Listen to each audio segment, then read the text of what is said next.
Shalom. First and foremost, I want to give all praises, honors, and glories unto YAHAWAH, YAHAWASHI, double honors to my apostles and elders of Great Milestone that doing evil well. Peace, blessings, and salutations be unto the members of the elect, the afflicted one-third. Shalom. This is Brother Dawadah from GMS Detroit Camp coming at you through another video through the spirit and power of YAHAWAH, and today I wanted to do a brief in transit in the title, which is also the topic of this video, will be the Lord YAHAWAH is abundant in mercies. Alright? And we're going to get into this topic and not our matzah, which means Lord's will. This video will be edifying to the Lord's very elect. Alright? YAHAWAH is abundant in mercies. Alright? Because as we're in this walk, you know, certain things happen to where, you know, like it says, we are troubled on every side. We are, I think it even says perplexed. Yeah, it says perplexed. Because certain things happen. They're like, well, what? You know, we're like, you know, what's going on? You know, how did this happen? You know? But ultimately, YAHAWAH makes a way for us to escape. You know, each and every time, no matter what it is that we go through. You know? Because the Heavenly Father is the one that brings the hell, and it's the same power as able to deliver us from it. So case in point, the inspiration of this lesson was basically I was doing some construction in my apartment complex, you know, I guess trying to fix the roads or whatnot. And there's like a little canopy where, you know, cars park underneath. And they were saying basically that, you know, that area is going to be closed, you know, so that they can, you know, redo the little pavement or whatever. You know, so I get up today trying to head to the plantation and my car is gone, you know. But what happened was there was a construction worker that was walking. I was talking to him about it. He was like, yeah, they were here towing a bunch of cars. And I was telling him, well, they had to sign up underneath the canopy. And I hope you know what I'm talking about. I was like, yeah, they had to sign up underneath the canopy, but they didn't have the sign up, you know, in the lot. You know, so that's confusing because everyone thought it was underneath the canopy and not, you know, right where the lot is. You know, and he was like, well, you know, just call the company. So I tried to call the company and my phone was off, you know, because my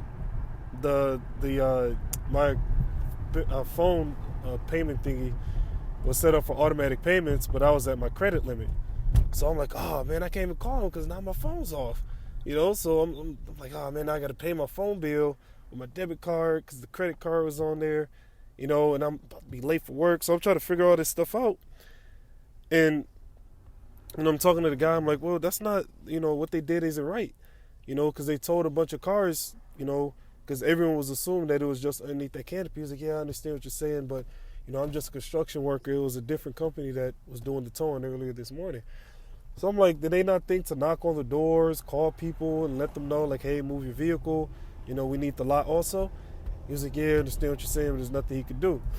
So as I'm trying to figure this out, you know, I was using the Wi-Fi to, you know, try to make a move to see what's going on.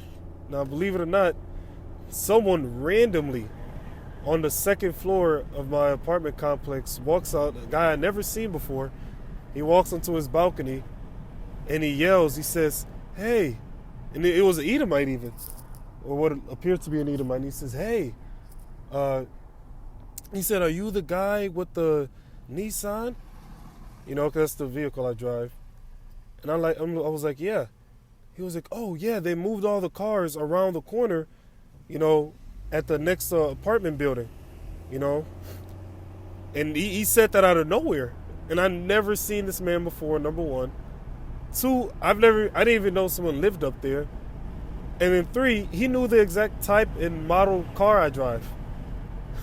You know, and I'd never seen this guy before, but he came out at the exact right moment. I was like, dang, what am I going to do? I was thinking, hey, I have to call into work. I got to go pay money to get my car, you know, out of wherever they, you know, parked it. But he came out of nowhere and said that. So surely enough, I walked maybe 2 minutes away and boom, there was my vehicle, you know.